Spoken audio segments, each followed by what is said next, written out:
you guys have been watching or seeing, but on Sundays, this will be the third episode, like the second official episode of Storytime Sunday.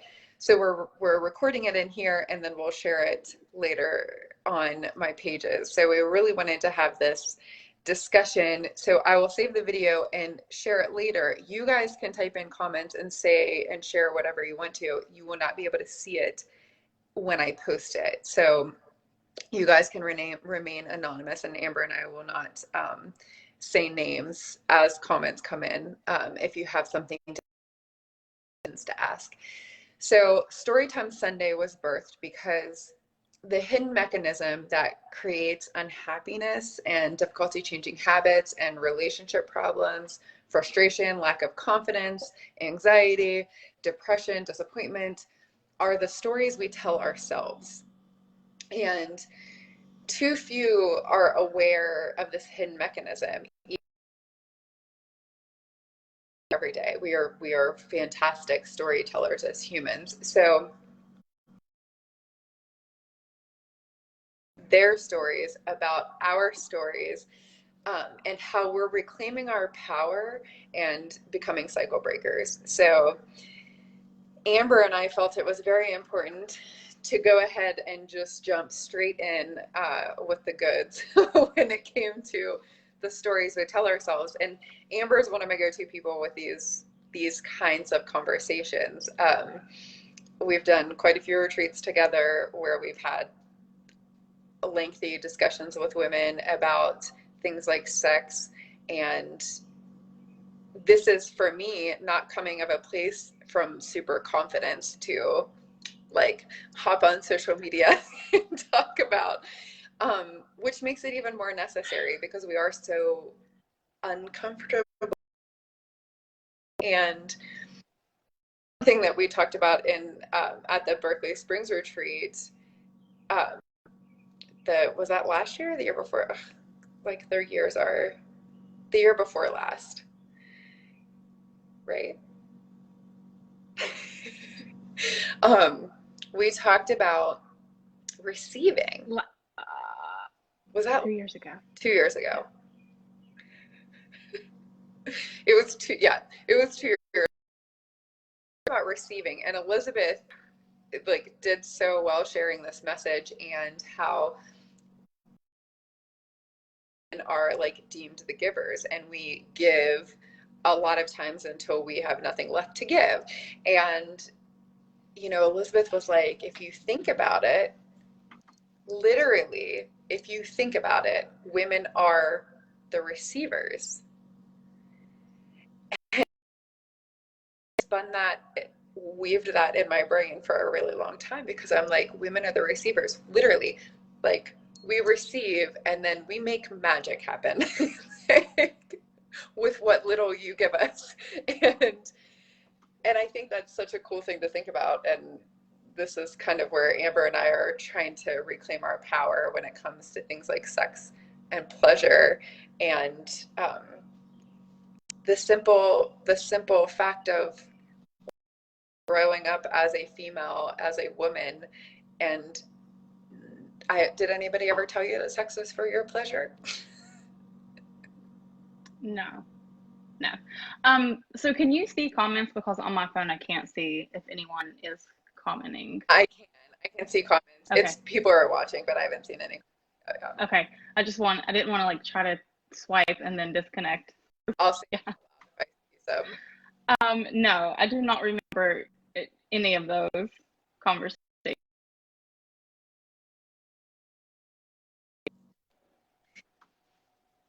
Oh my gosh, no. I actually remember, I remember at I think we have a little swimming states, we were all staying out, and my mom was one of the chaperones, and we were like laughing, telling her like, oh, just say sex. And my mom was like, I am not saying that. And I mean, I was probably 17 at the time, having already had sex. And so like that was the level of not talking about it. that happened for me. So I think, and when I think about it now, I'm like, man, if I had had those kind of conversations, like what I think is really cool, you and I are talking about how we want to choose to dialogue with our kids, and also as we then reparent ourselves.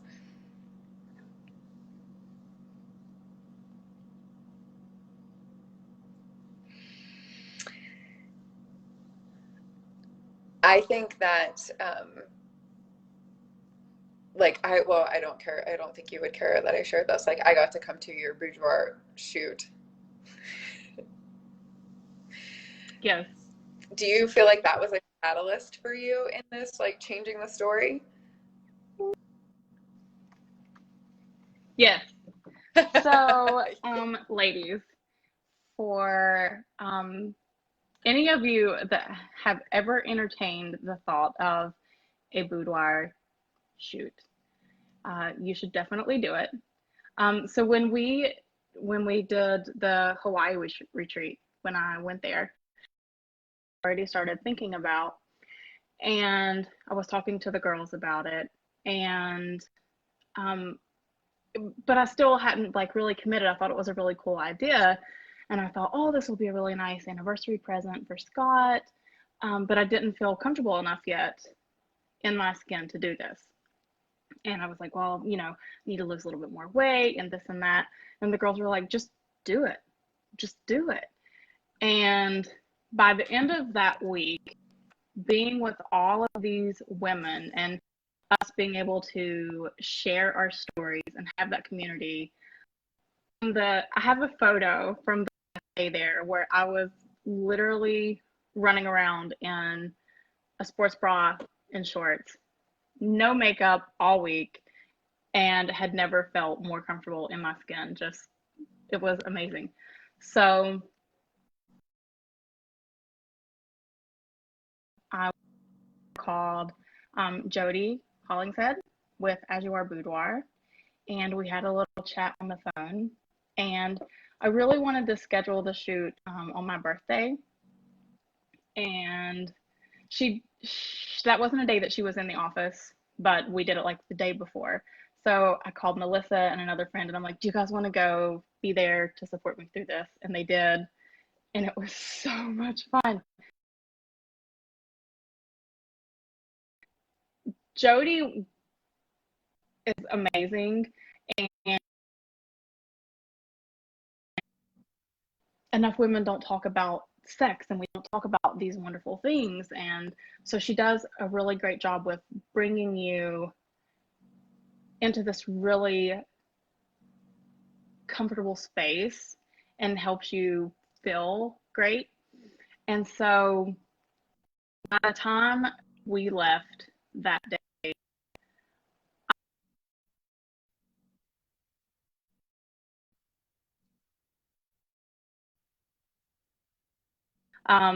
and I pulled out one of the canvases that I um, made for Scott. I surprised it with him for our anniversary, and I wanted to show you guys. And I think it's my favorite photo if I have to pick one, just because the smile on my face, so genuine. There was nothing.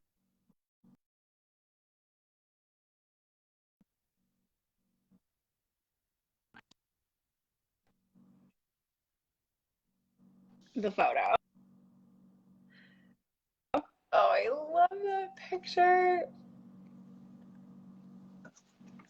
I think it's a nice photo, but the smile is just, yes. Did you, So, before that, like if you knew, because I booked a session for my 35th birthday because of COVID.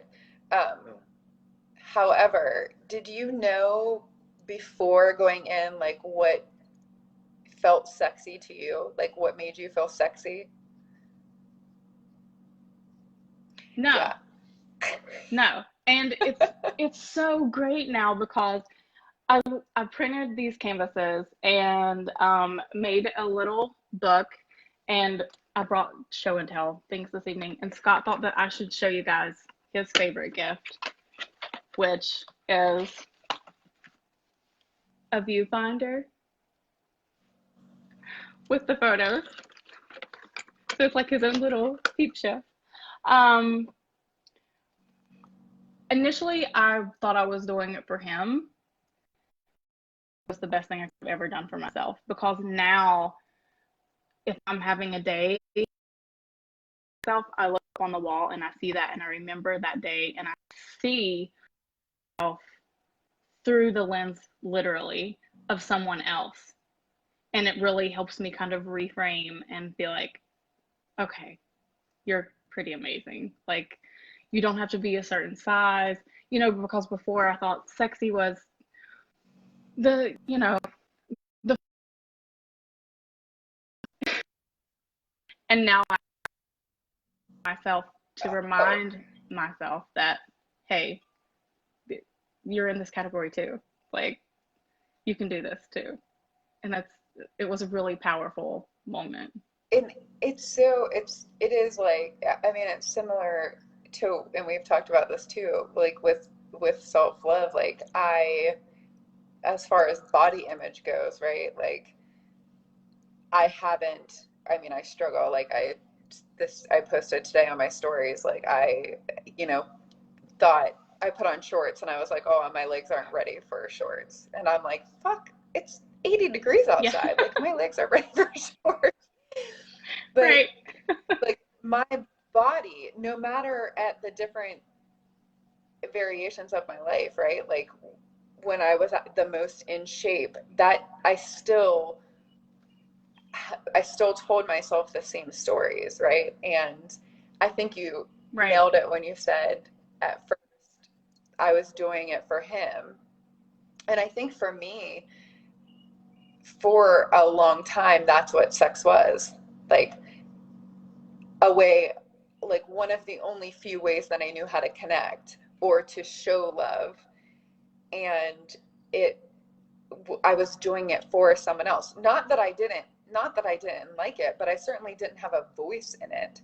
Like to say, this is what I Right. like, this is what I don't like, or do you know what I mean? Like I'm Yes. at 35 years old, right? Like just, and that's the thing that I think that I hear the most. Like I'm of women who, no matter how confident they are in their sexuality, like finding their voice, and that's where it's like on that plane of like this is also for pleasure, like just for fun.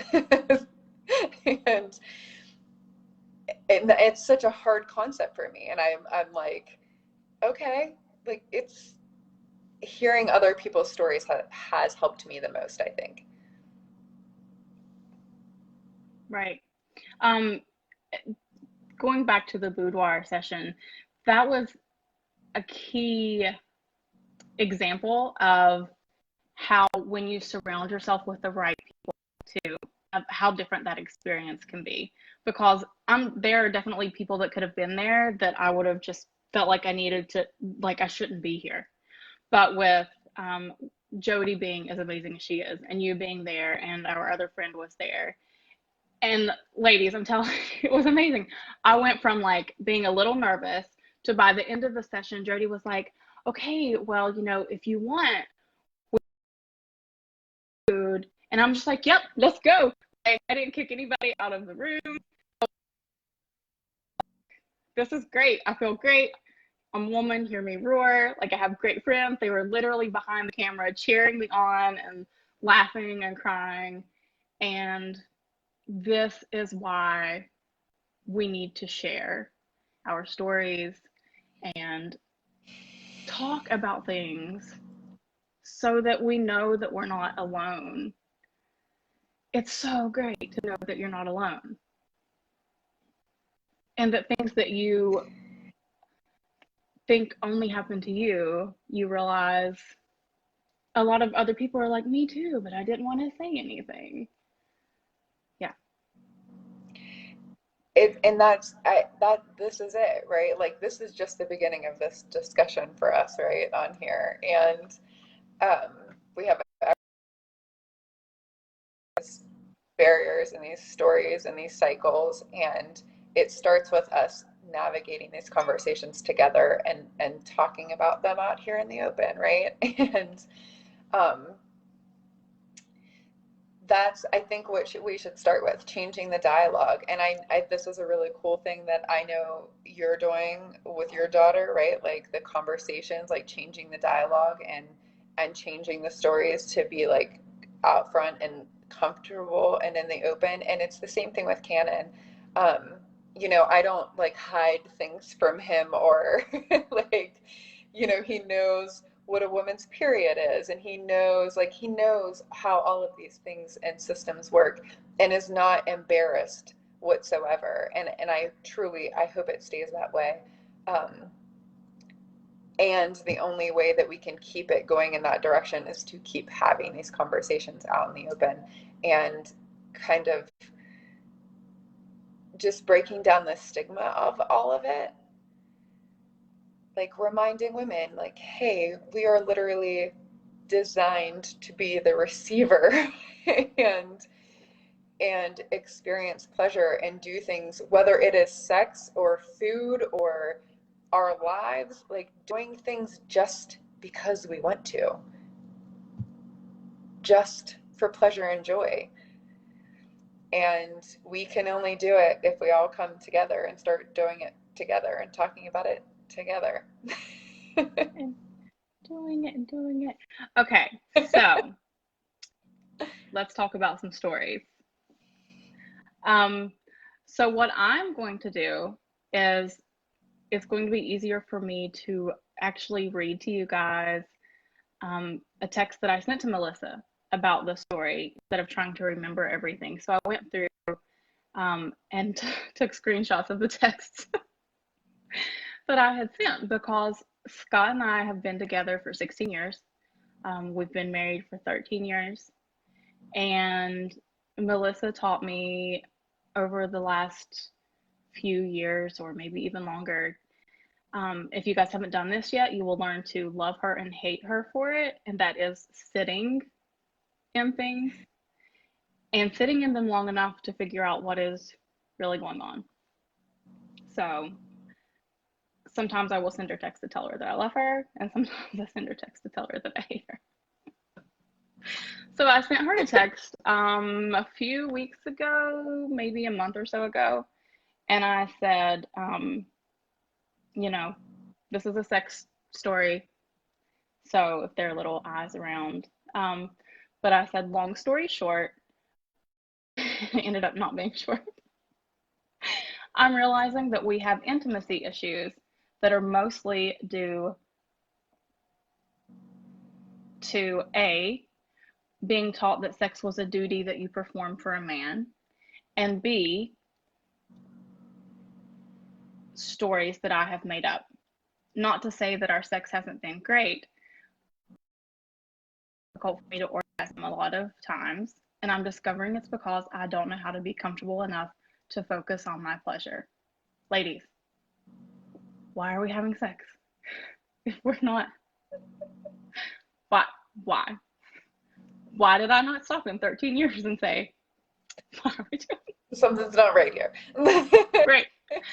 So, and just so you guys are aware, Scott and I have I have talked to him about everything and checked in where there are any boundaries, and he is amazing, and me, and he loves Melissa, and he no boundaries. So I'm free. I have his permission to share the story as is, without, with respect to him as well. Okay.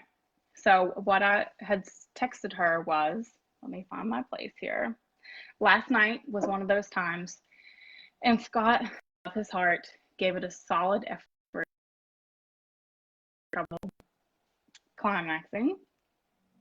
Love his heart, he gave it a solid effort, but after 45 minutes, he couldn't refrain any longer, and that's a really good effort. I had an instant mental shift from, yeah, right, yes. I had an instant mental shift from pleasure to game over, you had your chance, and was fighting a full out sob fest. even even when that happens, he's very attentive and he still takes care of me. A lot of times that isn't an issue, but it took me a bit last night to regroup. He asked me if he did something wrong, and I told him no, and that I wasn't ready to talk about it and needed to spend some time with it. Fast forward to 4:45 the next morning, I realized that I still haven't found my voice in that area, and I'm unsure and afraid to use it. I'm shaking now reading this. So I told him that morning, I told him I need to learn how to find my voice and use it, that I need to learn how to find and be okay with pleasure. I try my best to tell him what I need from myself and from him. He had a call that morning that started at 6 a.m. and he started to get up at around 5:50, and I was like, "Are you mad at me?" and started crying because it's still hard on me not to validate myself based on his emotions. That's a whole other story for some other day. He grabbed his phone to tell them that he wouldn't be on the call so that he could stay there with me, and then to full on gross snotty cry, and it was a total release for my body. My body released so much in that moment because he listened. My body felt him listening to me, being there. He didn't dismiss me, he didn't walk away. My body full on felt that he was there and had a draining, I need a nap release. And so throughout the day, I thought about it, the more I realized that I have made a story about him. And when I realized that I had made this story, I stopped and I sent him an email and I told him, I've created this story that I think is your story, and I need you to. And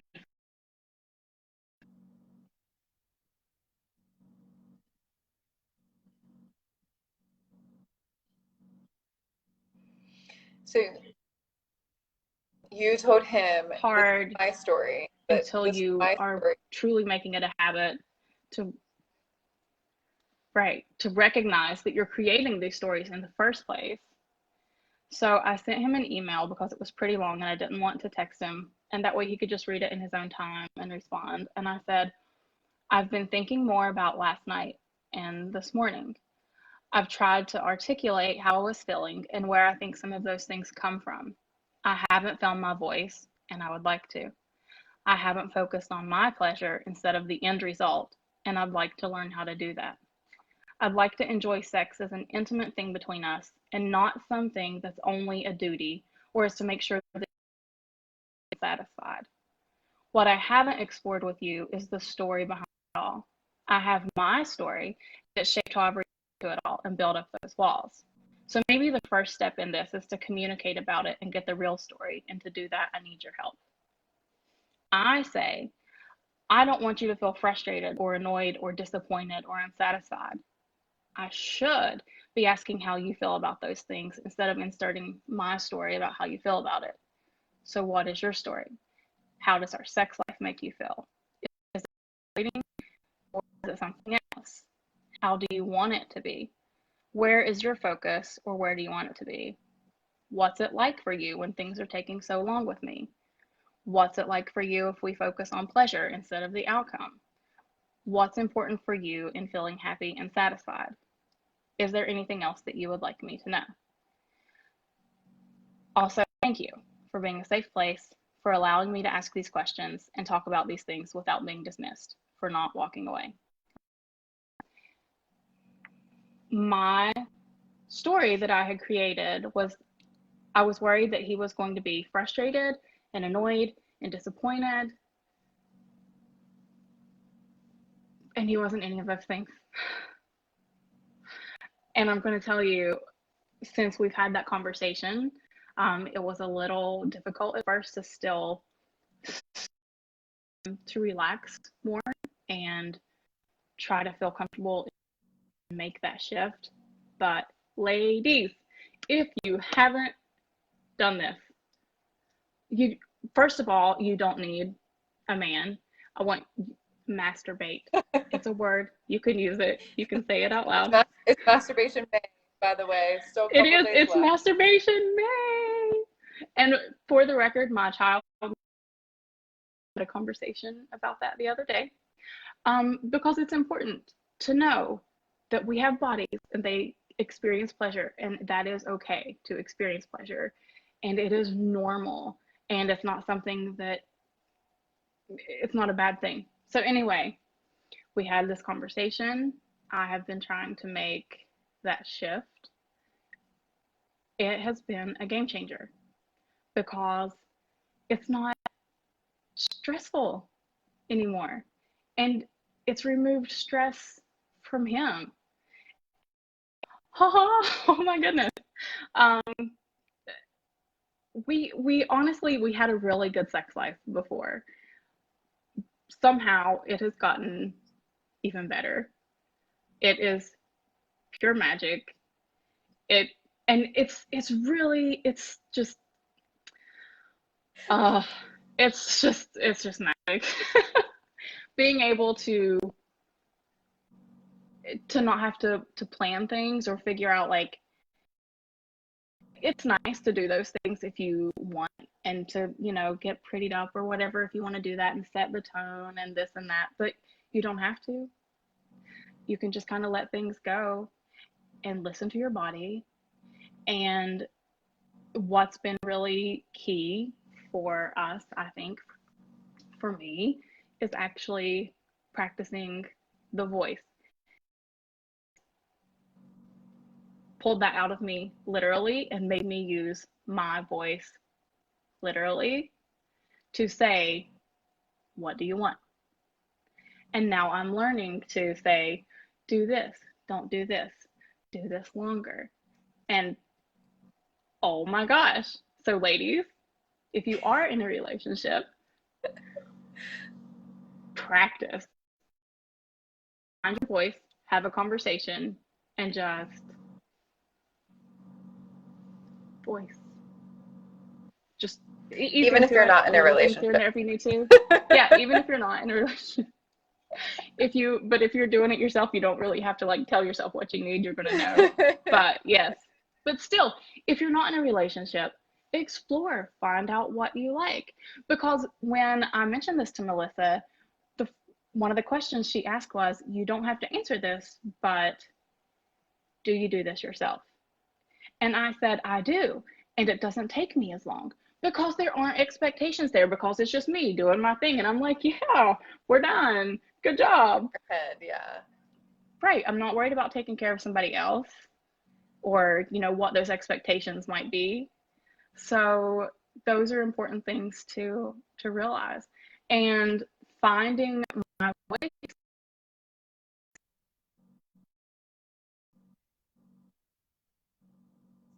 voice.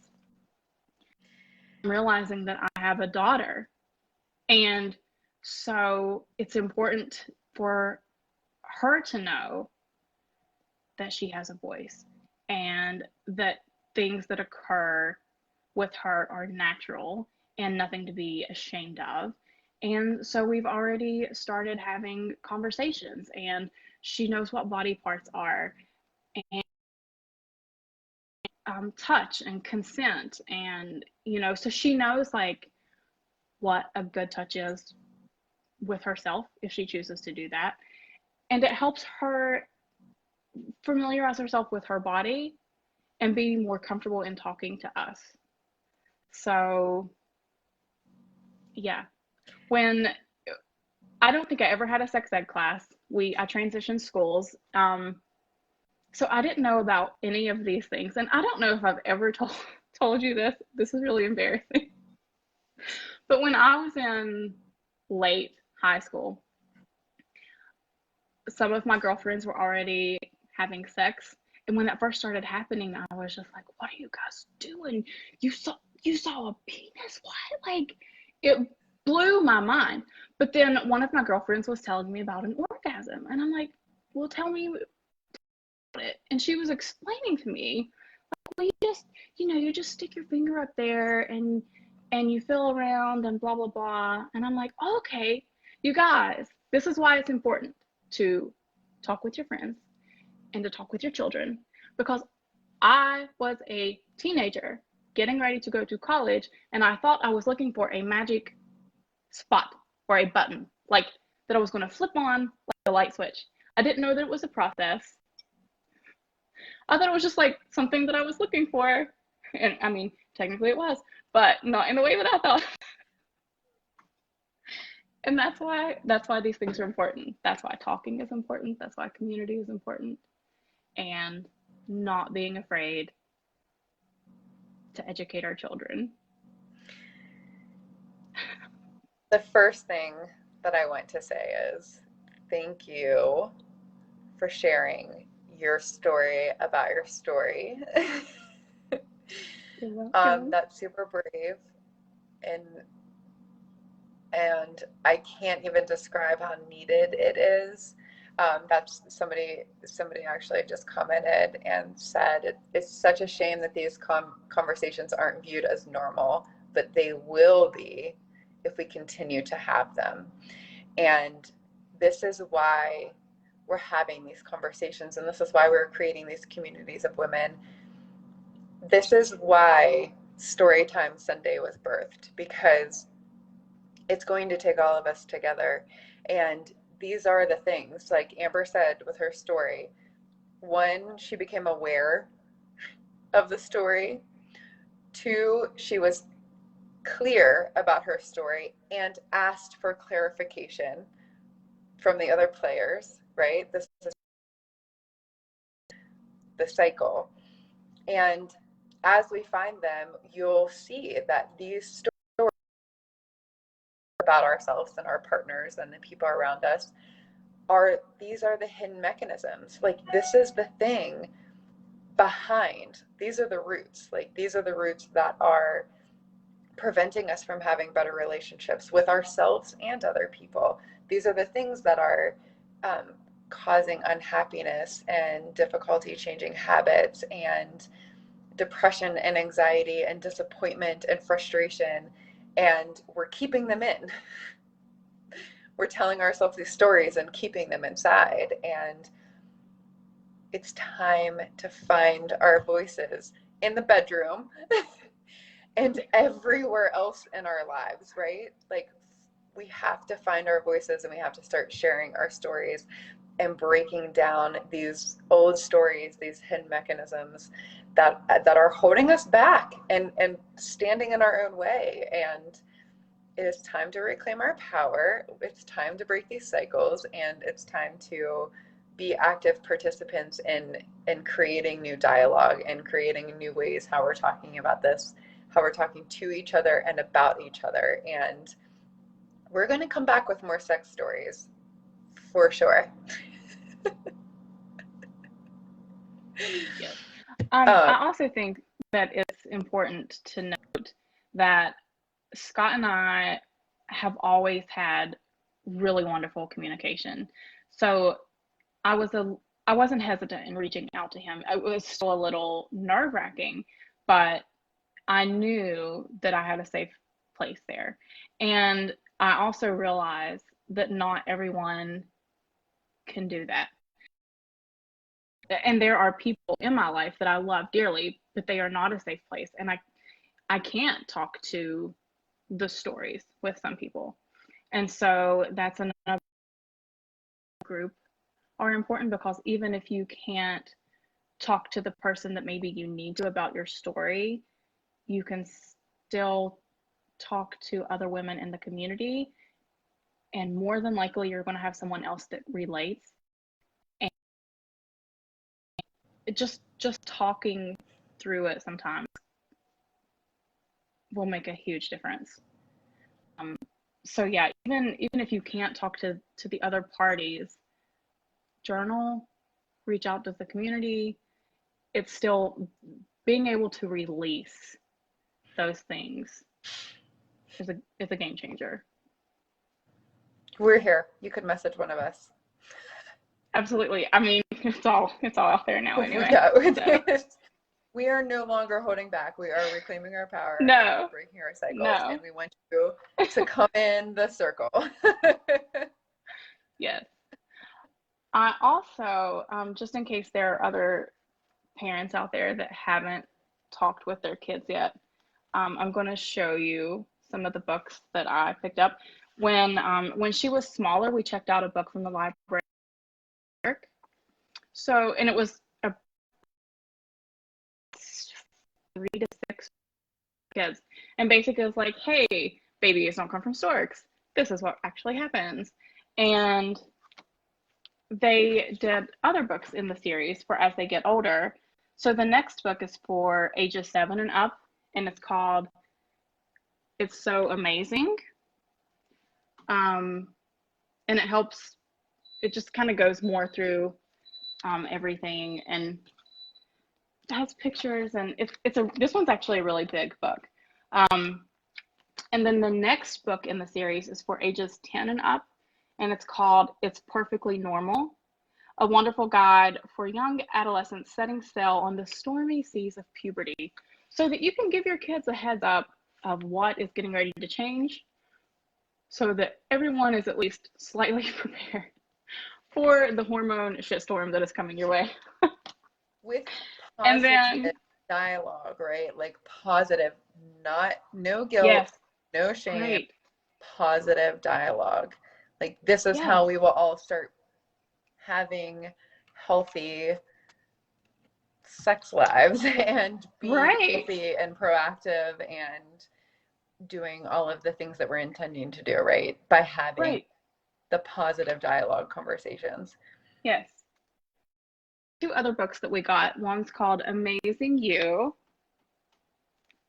and it just walks them through their body and the differences, and how they might look in the mirror with and without their clothes on.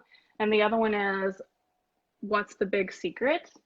Talking about sex with girls and boys. Because sex is not a conversation that is reserved for when they're probably already having sex. It is okay to are small. Talk to them about their body. Just sex, their bodies are going to go through hormone changes. And I will tell you something that no one told me to be prepared for as a mom.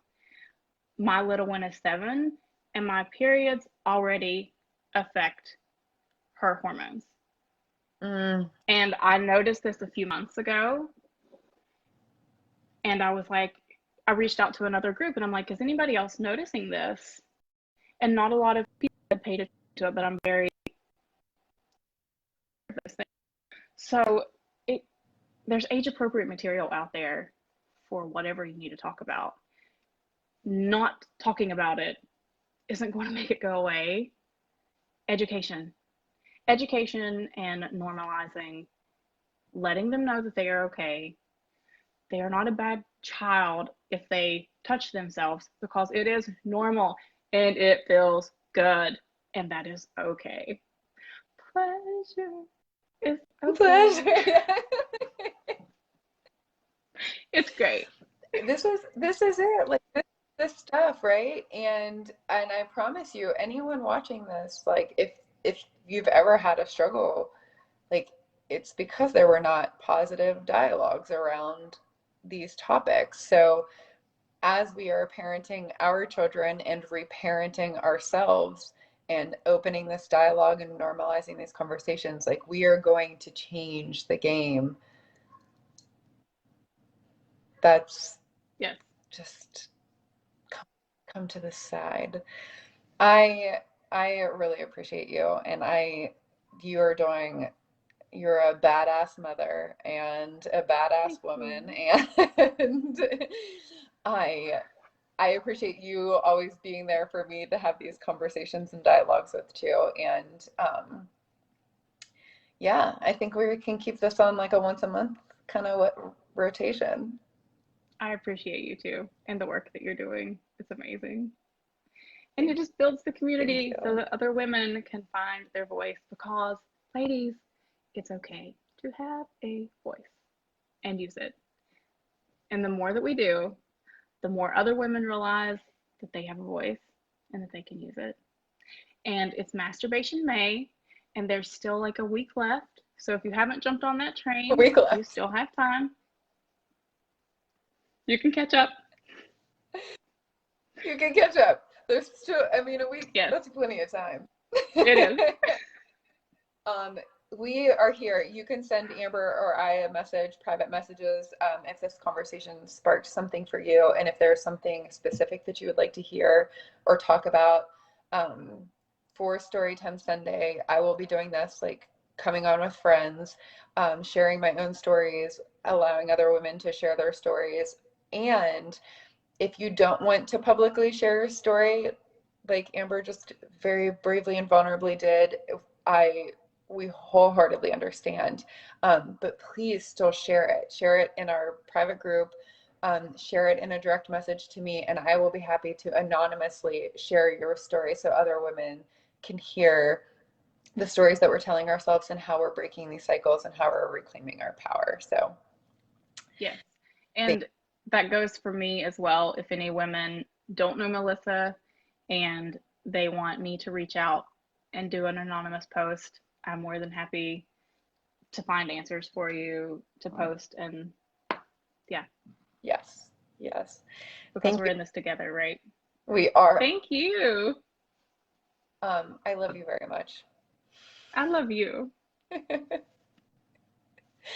So nice to see your I face. will be back on next Sunday, and Amber will come back on with me sometime over the next following week. So we will see you all soon. Bye.